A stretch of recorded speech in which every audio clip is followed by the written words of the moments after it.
तो लोकसभा चुनाव के बाद मोदी कैबिनेट की अहम बैठक, मौजूदा कैबिनेट की अंतिम बैठक, लोकसभा चुनाव के नतीजों के बाद की ये बैठक जिस पर निगाहें हैं। अब देखिए आज का दिन बैठकों के नाम का रहा, क्योंकि इससे पूर्व कल का दिन जिस तरह से राजनीतिक हलचलों का दिन था, नतीजों का दिन था, रुझानों का दिन था, सभी की धड़कनें तेज रही। हर पार्टी जिसकी यही कोशिश थी कि किसी तरह बहुमत का आंकड़ा पार करे, लेकिन इस बार जनता का फैसला कुछ अलग ही था। अद्भुत फैसला जनता का, क्योंकि किसी भी दल को बहुमत नहीं मिला। लेकिन अगर गठबंधन को देखें तो फिर गठबंधन की सरकार जरूर बनती हुई दिखाई देती है, चाहे वो एनडीए की बात करें या फिर इंडी अलायंस, जो कि अपने दावे कर रही है और कह रही है कि हम संपर्क में भी हैं। लेकिन अब इसी बीच बैठकों का दौर चल रहा है, रणनीति तैयार हो रही है भाजपा के दिग्गजों के द्वारा। लेकिन कैबिनेट की अहम मीटिंग, चलिए अधिक जानकारी देने के लिए हमारे साथ दिल्ली न्यूज एडिटर अदिति नागर जुड़ गई हैं। अदिति, आज बैठकों का दौर चलने वाला है, लेकिन इसी बीच कौन सा फैक्टर क्या कमाल कर सकता है? कैबिनेट की बैठक में चर्चा का विषय क्या रहेगा? जाहिर तौर पर देखिए आज बैठकों का लंबा दौर है और अलग अलग जगह अलग अलग बैठकें। आज दिल्ली में बहुत हाइपर एक्टिव रहने वाला है, क्योंकि अलग अलग बैठकें हैं और बैठकों में बड़ा फैसला होगा। लेकिन बिंदुवार आपको समझा देते हैं। देखिए सबसे पहले तो अभी हम प्रधानमंत्री आवास के सामने मौजूद हैं, जहां पर कैबिनेट की बैठक चालू है। कैबिनेट की बैठक, वो तमाम कैबिनेट के चेहरे जो पिछले 5 साल में प्रधानमंत्री नरेंद्र मोदी के कैबिनेट के चेहरे रहे, उनकी टीम रहे और सरकार में अलग अलग पोर्टफोलियो पे रहे और अलग अलग पोर्टफोलियो में अपने बड़े दायित्वों को अंजाम दिया। देखिए ये बैठक इसलिए होती है क्योंकि आप को अपने पद से इस्तीफा देना है, तो सभी कैबिनेट के मंत्री अपने पद से यहाँ पर इस्तीफा देने वाले हैं। ये एक पार्ट ऑफ प्रोसीजर होता है, भंग होती है 17वीं लोकसभा, और जब भी नया सरकार बनती है तो ये पार्ट ऑफ प्रोसीजर है। दूसरी बड़ी बात है, इसके बाद काउंसिल ऑफ मिनिस्टर्स की बैठक होगी, मंथन होता है इस पार्टी में। हर बार ये देखा जाता है कि किस तरीके से अभी तक हम पहुँचे हैं, तो कैसे पहुँचे, कहाँ पहुँचे, क्या स्थिति रही, सरकार ने इतने ज़बरदस्त ज़ोर शोर से काम किए, डिलीवरी कैसी रही, कितनी % रही, ये तमाम तरीके की एक्सपेक्टेशंस और एक्सपेक्टेशन से जो मीट नहीं हो पाया या हुआ तो कितना हुआ, इन तमाम मुद्दों पर भी आकलन होगा, चर्चा होगी, मंथन होगा।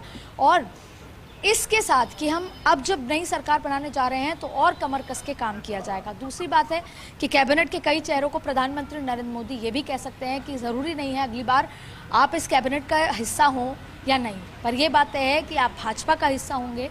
और भाजपा ने प्रण लिया है कि देश को 2047 तक विकसित देश बनाने की ओर ले जाना है। तो सबसे बड़ी बात है कि आप संगठन हो या आप सरकार में हो, आपको उसी तरह अपना दायित्व निभाना है। कई और चेहरे, तमाम तरीके की बात कही, आगे के विजन की बात की जाएगी। प्रधानमंत्री नरेंद्र मोदी ने कल कार्यकर्ताओं को भी मोटिवेट किया, आज एक बार फिर अपने कैबिनेट के सदस्यों को यहाँ पर मोटिवेट करेंगे। ये 2 मुख्य बैठकें प्रधानमंत्री आवास पर होने वाली हैं, जो लगभग 1 बजे तक चलती नजर आ रही हैं। उसके बाद अब आप देखें तस्वीरों में बड़ा रोचक आपको तस्वीरें आज लगातार हम दर्शकों को दिखा रहे हैं कि कैसे नीतीश कुमार फ्लाइट में आते हैं और उनके पीछे तेजस्वी यादव बैठे होते हैं। दोनों बिहार से आते हैं, दोनों एक समय साथ थे सरकार में और अब दोनों अलग अलग गठबंधन की बैठक पर शामिल होने आते हैं।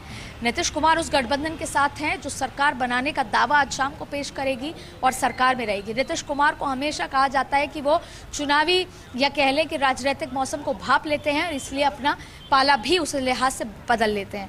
लेकिन भले ही 12 सीटों के साथ हो नीतीश कुमार, लेकिन देश की राजनीति में अपना वर्चस्व रखते हैं और आज एनडीए के लिए नीतीश कुमार बेहद महत्वपूर्ण है। वहीं बात होती है टीडीपी की, चंद्रबाबू नायडू की, जिनकी हाल ही में एनडीए की सरकार आंध्रा में भी बनी है। तो आज जब चंद्रबाबू नायडू आएंगे तो उनके 2 मुख्य विषय होंगे, एक आंध्रा में बीजेपी के साथ सरकार फॉर्मेशन, और फिर जो लंबी चंद्रबाबू नायडू पिछले 5 साल से विपक्ष में रहकर चुनौती फेस की, आंध्रा की एक बड़ी चुनौती है फाइनेंशियल क्राइसिस को लेकर, कैपिटल को लेकर, हैदराबाद थी अब नहीं रही। ऐसी स्थितियों में चंद्रबाबू नायडू अगर आंध्रा में एक अच्छा शासन चलाना चाहते हैं एनडीए के अंडर, तो उनको केंद्र सरकार का बेहद बड़ा सपोर्ट, चाहे फिर वो योजनाओं के माध्यम से हो, चाहे फिर वो ज़्यादा फंड के माध्यम से हो, तमाम तरीके से चाहिए होगा।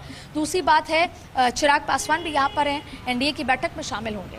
अब देखिए 4 बजे जो बैठक होगी वो बेहद महत्वपूर्ण है, क्योंकि जब सहयोगियों की सरकार बनती है तो जाहिर तौर पे कंसेंसस ड्रिवन सरकार होती है। उस कंसेंसस में पहली बात सबके एक सिग्नेचर लिए जाएंगे। जो सरकार बनाने के दावे का जो एप्लीकेशन होगी, चिट्ठी होगी, उसमें सभी के नंबर्स के साथ दलों के सिग्नेचर होंगे, जो कि अध्यक्ष होंगे उस दल के। फिर वो जब द्रौपदी मुर्मू राष्ट्रपति के पास जाएंगे तो ना सिर्फ भाजपा के अध्यक्ष जेपी नड्डा जाएंगे या नरेंद्र मोदी जाएंगे, लेकिन वो दूसरे दलों के नेताओं के साथ वहाँ पर जाएंगे, दावा पेश करने पहुँचेंगे।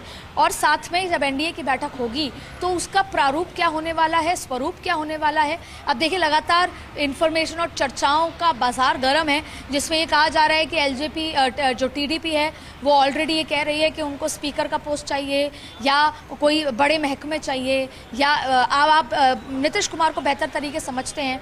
जेडीयू नीतीश कुमार हमेशा सत्ता के करीब या सत्ता की कुर्सी पर रहना चाहते हैं। ऐसी स्थिति में नीतीश मुख्यमंत्री बने रहेंगे अगले 5 साल बिहार के, या सरकार आने से पहले।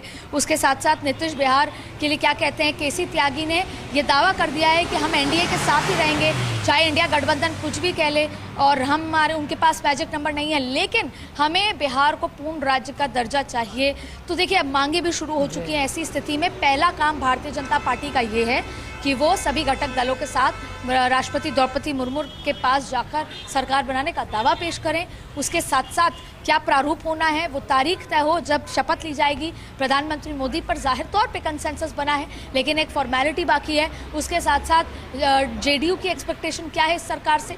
चिराग पासवान 5 सीटों पे लड़ते हैं, 5 सीटें जीत लेते हैं, स्ट्राइक रेट 100% होती है, तो उसका एक्सपेक्टेशन क्या है।